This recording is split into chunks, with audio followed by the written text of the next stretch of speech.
हिमाचल प्रदेश की सर्द फिजाओं में इन दिनों सियासी उफान अपने पूरे चरम पर है और दोनों ही दल कांग्रेस और बीजेपी लगातार एक के बाद एक आक्रामक रैलियां कर रहे हैं, प्रचार कर रहे हैं और दोनों ही दलों का दावा है कि सत्ता में जो है वो सरकार भाजपा की होगी या कांग्रेस की होगी। दोनों ही दल दावा जरूर कर रहे हैं। हमारे साथ हिमाचल भाजपा के प्रभारी हैं अविनाश राय खन्ना जी, जो खुद मोर्चा संभाले हुए हैं। सर, लगातार कैंपेन आगे बढ़ रहा है, किस तरह का रुझान लोगों से मिल रहा है? क्या कुछ, आप क्यों खुद भी मोर्चा संभाले हुए हैं, बागी भी आपने काफी हद तक मनाने की कोशिश की लेकिन सफल उसमें नहीं हुए हैं, किस तरह से चल रहा है प्रचार अभियान?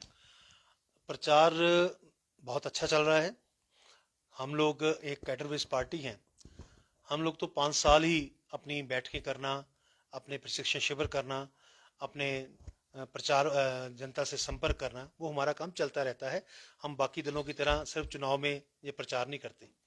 हमारा प्रचार 5 साल का है और इनका प्रचार इलेक्शन का है। तो आप समझ सकते हैं कि सिंसेरिटी किस में है, बीजेपी में या कांग्रेस में।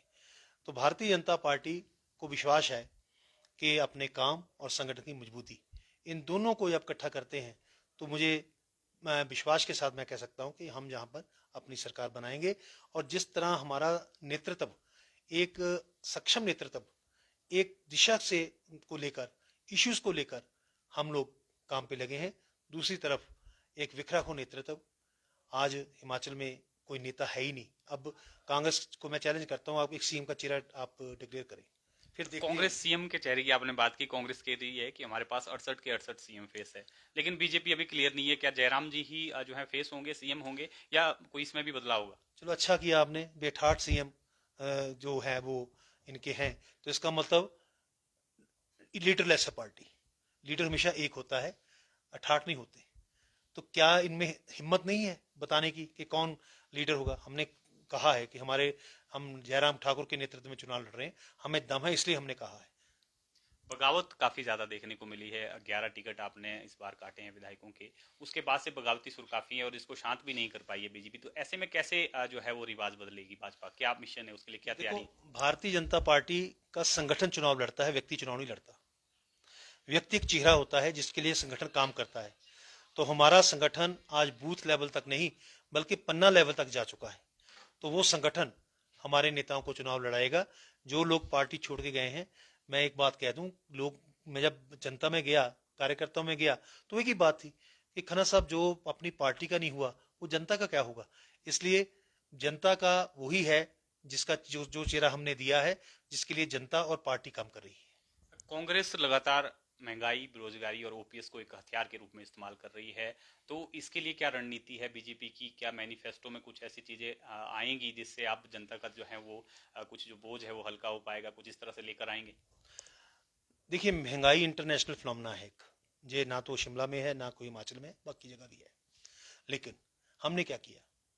हमने एक गरीब की रसोई जलती रहे, उसका चूल्हा जलता रहे, उसके लिए 90 करोड़ लोगों को हमने हर महीने राशन देने का प्रबंध किया है। रोजगार की बात करें, हमने ये नहीं कहा हम सत्ता में आएंगे तो रोजगार पैदा करेंगे। हमने वो साधन पैदा किए हैं।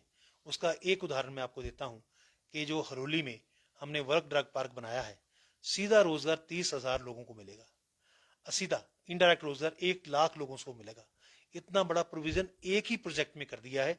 अब जब यहाँ के प्रोजेक्ट मैं गिनाने लगूं तो कितने मेडिकल कॉलेज आ रहे हैं, कितने डॉक्टर, कितनी नर्सेज, कितने स्टाफ, कितने पीएन, कितने स्वीपर्स, कितने फार्मासिस्ट, उनको नौकरी मिलेगी।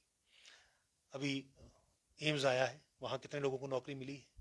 आईआईटी आई है, शिमला अपना सेंट्रल यूनिवर्सिटी आई है। तो ऐसा कोई क्षेत्र नहीं जहां पर भारतीय जनता पार्टी ने काम नहीं किया। हम लोग एम्प्लॉयमेंट जनरेट कर चुके हैं और करने की स्कीम बना चुके हैं। अब कांग्रेस कहे कि हम जब सत्ता में आएंगे तो उस दिन रोजगार पैदा करेंगे, हम तो भाई जो काम कर चुके हैं उसके मुकाबले में कांग्रेस कहां खड़ी है? ओपीएस को लेकर क्या स्टैंड है बीजेपी का? वो, क्योंकि मुख्यमंत्री भी कह चुके हैं कि बिना सेंटर के सहयोग के ओपीएस बहाल नहीं हो सकती है, तो क्या बीजेपी इस पर काम कर रही है? देखो, हमारा स्टैंड क्लियर है। लेकिन आपसे मैं रिक्वेस्ट करूंगा, जब कांग्रेस के नेता आपसे ओपीएस की बात करें तो एक प्रश्न पूछना कि इसका जन्मदाता कौन है, वो किसने। आप पे ठीकरा फूकते हैं कि no no no, Atal ji की उनके ऊपर जहां थोप गए थे।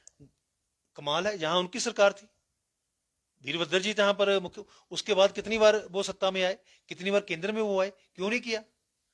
लेकिन मैं आपके जरिए ये बताना चाहूंगा कि हम वही निर्णय लेंगे जहां पर मुलाजिम कंफर्टेबल फील करें। सर, धूमल और शांता कुमार जी उस तरह से एक्टिव नजर नहीं आ रहे हैं। हालांकि एक आधी रैली में वो जरूर आए थे, लेकिन जिस तरह से पिछली बार दारोमदार धूमल साहब के पास था, तो कुछ लोगों का ये भी कहना है और कांग्रेस भी इसको लेकर लगातार आरोप लगाती रही कि नेताओं की जो है वो भाजपा में अब पूछ नहीं हो रही इन दो नेताओं की। हमारे वो सबसे रिस्पेक्टेड लीडर हैं, दोनों पूर्व मुख्यमंत्री हैं, दोनों शीर्ष नेतृत्व हैं। शांता जी खुद कई रैलियों में गए हैं। धूमल जी, जब से मैं आया हूं मैं देख रहा हूं उनको, अगर किसी बूथ की मीटिंग में जाना होता है तो वो जाते हैं, पूरी तरह वो एक्टिव हैं। दोनों नेता पार्टी के साथ कंधे से कंधा मिलाकर काम कर रहे हैं। उनका पूरा मार्गदर्शन और आशीर्वाद हमारे साथ है। वो पार्टी के साथ हैं, रहेंगे और उनके मार्गदर्शन में हम लोग काम करेंगे। मैनिफेस्टो कब तक लेकर आ रही भाजपा? मैनिफेस्टो एक आध दिन में जारी कर देंगे। क्या कुछ इस बार मैनिफेस्टो में जो है वो राहत देने को लेकर बड़े ऐलान हो सकते हैं, बड़े जो है वो आपके प्लान हो सकते हैं? मैनिफेस्टो तैयारी के लिए हमने बहुत एक्सेस की है, बहुत सारे सजेशन दिए हैं, बहुत लोगों को इन्वॉल्व किया है, ताकि एक ऐसा मैनिफेस्टो बने जो जनता का मैनिफेस्टो हो। तो मैं समझता हूं कि एक अच्छा मैनिफेस्टो आएगा। क्यों, क्या मैनिफेस्टो आएगा जो वो जब जारी होगा तभी बताएंगे। अंत में एक सवाल सर, 68 विधानसभा क्षेत्र हैं, कितने पर जीत का दावा कर रही बीजेपी? मैं यही बताऊंगा कि जितना आगे नहीं जीते उससे ज्यादा इस बार सीटें जीतेंगे, ये मुझे विश्वास है। तो ये थे भाजपा के प्रभारी अविनाश राय खन्ना, जिन्होंने साफ तौर पर कहा है कि 68 विधानसभा में से इस बार पिछली बार से भी ज्यादा सीटों पर भाजपा जीत दर्ज करेगी और लगातार इसके लिए बीजेपी के दिग्गज नेता है वो चुनाव मैदान में है और तैयारियां की जा रही है किस तरह से आगे बढ़ना है और क्या कुछ प्लान जो है वो मैनिफेस्टो में लेकर भाजपा आती है लोगों के लिए। अब वो भी देखने वाला होगा। आने वाले 2-3 दिनों में जो है भाजपा मैनिफेस्टो भी जारी कर देगी। शिमला से पंजाब केसरी टीवी के लिए योगराज शर्मा।